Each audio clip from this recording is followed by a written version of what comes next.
আল্লাহ যাকে সম্পদ দান করেছেন কিন্তু সে এর জাকাত আদায় করেনি, কিয়ামতের দিন তার সম্পদকে টেকো বা বিষের তীব্রতার কারণে মাথা বিশিষ্ট বিষধর সাপের আকৃতি দান করে তার গলায় ঝুলিয়ে দেওয়া হবে। সাপটি তার মুখের দুই পার্শ্ব কামড়ে ধরে বলবে, আমি তোমার সম্পদ, আমি তোমার জমাকৃত মাল। যারা জাকাত অস্বীকার করে তাদের হত্যা করারও হুকুম দেওয়া হয়েছে, আর যারা জাকাতের ফরজ অস্বীকার করে তাদের কাফের বলে গণ্য করে ঘোষণা করা হয়েছে। আসসালামু আলাইকুম। জাকাত শব্দের অর্থ সুচিতা ও পবিত্রতা, শুদ্ধি ও বৃদ্ধি। ইসলামী পরিভাষায় আল্লাহর সন্তুষ্টি লাভের উদ্দেশ্যে শরীয়তের নির্ধারিত পরিমাণ সম্পদের নির্দিষ্ট অংশ কুরআনে কারিমে বর্ণিত ৮ প্রকারের কোনো এক প্রকার অথবা প্রত্যেককে দান করে মালিক বানিয়ে দেওয়াকে জাকাত বলে। জাকাত ইসলামের 5টি ভিত্তির মধ্যে অত্যন্ত গুরুত্বপূর্ণ একটি ভিত্তি বা রোকন। জাকাত ছাড়া দিন পরিপূর্ণতা লাভ করে না। ইমানের পর সর্বাধিক গুরুত্ব ও অপরিহার্য ইবাদত হল সালাত ও জাকাত। কুরআন মাজিদে বহু স্থানে সালাত ও জাকাতের আদেশ দেওয়া হয়েছে এবং আল্লাহর অনুগত বান্দার জন্য অশেষ সওয়াব, রহমত ও মাগফিরাতের পাশাপাশি আত্মশুদ্ধিরও প্রতিশ্রুতি দেওয়া হয়েছে। যারা জাকাত অস্বীকার করে তাদের হত্যা করারও হুকুম দেওয়া হয়েছে, আর যারা জাকাতের ফরজ অস্বীকার করে তাদের কাফের বলে গণ্য করে ঘোষণা করা হয়েছে। এই জাকাত ফরজ করা হয় 2য় হিজরিতে। আল্লাহ তাআলা কুরআনে কারিমে জাকাতের গুরুত্ব বোঝানোর জন্য বহু জায়গায় ইরশাদ করেছেন, যেমন, আর তোমরা নামাজ কায়েম করো, জাকাত আদায় করো রুকুকারীদের সঙ্গে। সূরা বাকারা আয়াত 43। সূরা মাআরিজের 24 ও 25 নম্বর আয়াতে আল্লাহ বলেন, আর যাদের ধন সম্পদে রয়েছে ভিক্ষুক ও বঞ্চিতদের জন্য নির্দিষ্ট অধিকার। এই 5টি স্তম্ভের মধ্যে নামাজ ও রোজার সম্পর্ক মানুষের দৈহিক পরিশ্রম ও মনের সাথে সম্পৃক্ত। পক্ষান্তরে জাকাত ও হজের সম্পর্ক রয়েছে অর্থের সাথে। বিশেষভাবে জাকাত ধনী বা ধনাঢ্য ব্যক্তিদের উপরই ফরজ হয়ে থাকে। হাদিস শরীফে বলা আছে, রাসূলুল্লাহ সাল্লাল্লাহু আলাইহি ওয়াসাল্লাম ইরশাদ করেন, যদি সেটাও তারা মেনে নেয় তবে তাদেরকে অবগত করো যে আল্লাহ তাআলা তাদের উপর তাদের সম্পদের মধ্য থেকে সাদকা বা জাকাত ফরজ করেছেন। সেটা তাদের মধ্যে যারা ধনী তাদের থেকে গ্রহণ করা হবে, আর তাদের মধ্যে যারা দরিদ্র বা অভাবী তাদের মধ্যে বন্টন করা হবে। বুখারী 1401। ইসলাম সাম্য ও ভ্রাতৃত্বের ধর্ম। একজনের হাতে বিপুল অর্থ সম্পদ জমা হওয়াকে ইসলাম পছন্দ করে না। ইসলাম চায় ধনী গরিব সবাই স্বাচ্ছন্দ্যে জীবনযাপন করুক। এই দরিদ্রের প্রতি লক্ষ্য করে জাকাতের বিধান প্রত্যাবর্তন করা হয়েছে। জাকাতের বিধান কিভাবে আসলো এই সম্পর্কে যদি আপনার জানা না থাকে তবে ডিসক্রিপশনে থাকা লিঙ্কে বা আই বাটনে ক্লিক করে দেখে আসতে পারেন। তবে জাকাতের আবির্ভাব সম্পর্কে আরও ভালোভাবে জানতে পারবেন। হাদিসের ভাণ্ডারে সংরক্ষিত হয়েছে জাকাতের বিশেষ গুরুত্ব সংবলিত অনেক হাদিস। আব্দুল্লাহ বিন উমর রাদিয়াল্লাহু আনহু হতে বর্ণিত, রাসূলুল্লাহ সাল্লাল্লাহু আলাইহি ওয়াসাল্লাম ইরশাদ করেন, আমাকে মানুষের সাথে যুদ্ধ করার নির্দেশ দেওয়া হয়েছে যতক্ষণ না তারা সাক্ষ্য দেয় আল্লাহ ছাড়া কোনো ইলাহা নাই এবং মুহাম্মদ সাল্লাল্লাহু আলাইহি ওয়াসাল্লাম আল্লাহর রাসূল, আর নামাজ কায়েম করে এবং জাকাত আদায় করে। বুখারী ও মুসলিম।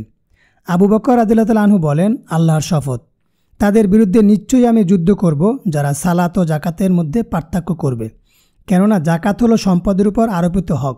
আল্লাহর কসম, যদি তারা একটি মেষ শাবক জাকাত দিতেও অস্বীকৃতি জানায় যা আল্লাহ রাসূল সাল্লাল্লাহু আলাইহি ওয়াসাল্লামের কাছে তারা দিত, তাহলে জাকাত না দেওয়ার কারণে তাদের বিরুদ্ধে আমি অবশ্যই যুদ্ধ করব। উমর রাদিয়াল্লাহু আনহু বলেন, আল্লাহর কসম, আমি আবু বকর রাদিয়াল্লাহু আনহুর হৃদয়ে বিশেষ জ্ঞান লোকে উদ্ভাসিত করেছে বিধায় তার এই দৃঢ়তা। এতে আমি বুঝতে পারলাম তার সিদ্ধান্তই যথার্থ। মুসলিম 1/8।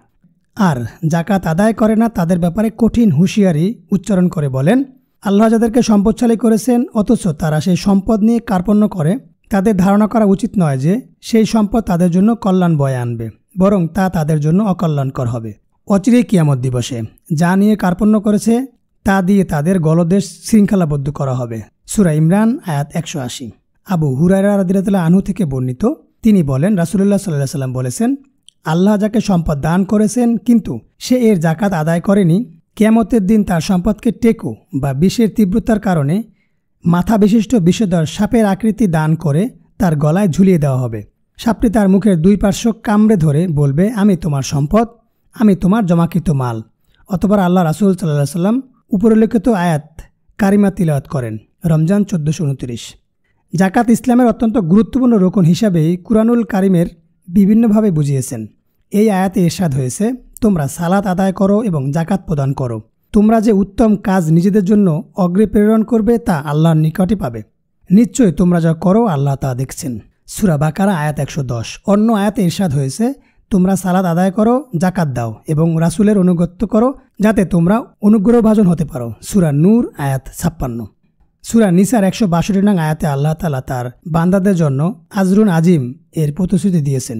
ইরশাদ হয়েছে, আর যারা সালাত আদায় করে, জাকাত দেয় এবং আল্লাহ ও পরকালে ঈমান রাখে, আমি তাদেরকে মহা পুরস্কার দেব।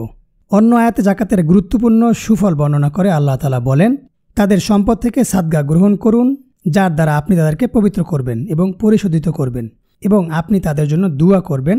আপনার দুয়া তো তাদের জন্য চিত্ত স্বস্তিকর। আল্লাহ সর্বশ্রোতা, সর্বজ্ঞ। সূরা তওবা আয়াত 103।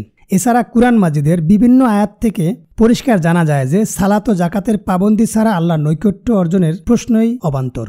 কুরআন মাজিদের বিভিন্ন আয়াতে যেখানে খাঁটি মুমিনের গুণ ও বৈশিষ্ট্য উল্লেখিত হয়েছে, সেখানে সালাত জাকাতের কথা এসেছে অপরিহার্যভাবে। কুরআনের দৃষ্টিতে প্রকৃত পুণ্যশীলদের পরিচয় যেখানে দেওয়া হয়েছে, সেখানে সালাত জাকাতের উল্লেখ এসেছে। সূরা বাকারা আয়াত 177। মুমিনের বন্ধু কারা, এই প্রশ্নের উত্তরেও সালাত জাকাতের প্রসঙ্গ শামিল হয়েছে।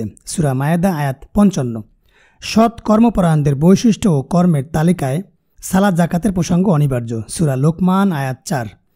মসজিদ আবাদকারীদের পরিচয় জানতে চাইলেও সালাত জাকাত তাদের অন্যতম বৈশিষ্ট্য। সূরা তওবা আয়াত 18।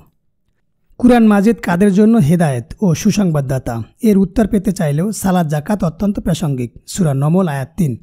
ভূপৃষ্ঠে ক্ষমতা ও কর্তৃত্ব লাভের পরও মুমিনদের অবস্থা কি, তা জানতে চাইলে সালাত জাকাতই অগ্রগণ্য।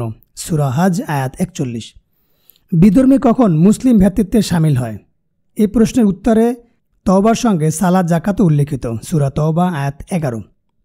দিনের মৌলিক পরিচয় পেতে চাইলে সালাত জাকাত ছাড়া পরিচয় দান অসম্ভব। সূরা বাইয়েনা আয়াত 5। মোট কথা, এত গুরুত্বের সাথে সালাত জাকাতের প্রসঙ্গ কুরআন মাজিদ এসেছে যে এটা ছাড়া দিন ও ইমানের অস্তিত্বই কল্পনা করা যায় না।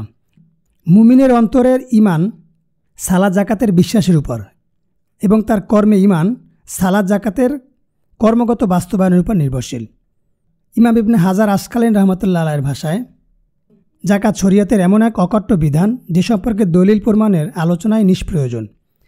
জাকাত সংক্রান্ত কিছু কিছু মাসালা ইমামদের মধ্যে মতভিন্নতা থাকলেও মূল বিষয় অর্থাৎ জাকাত ফরজ হওয়ার সম্পর্কে কোনো মতভেদ নাই।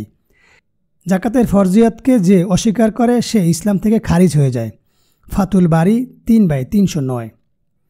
উপরে আলোচনা থেকে জাকাতের গুরুত্ব ও অপরিহার্য এবং এর সুফল ও উপকারিতা সম্পর্কে ধারণা পাওয়া গেল। এখান থেকে এই বিষয়টা অনুমান করা যায় যে ফরজ হওয়া সত্ত্বেও যারা জাকাত আদায় করে না, তারা কত বড় ক্ষতিগ্রস্ত তার শিকার। জাকাতের সকল সুফল থেকে বঞ্চিত হওয়ার পাশাপাশি আল্লাহর আদেশ অমান্য করার কারণে তাদেরকে যে মর্মদণ্ড শাস্তির মুখোমুখি হতে হবে, তাও কুরআন মাজিদে বলে দেওয়া হয়েছে। এই ছিল আজকের আলোচনা। ধন্যবাদ সবাইকে।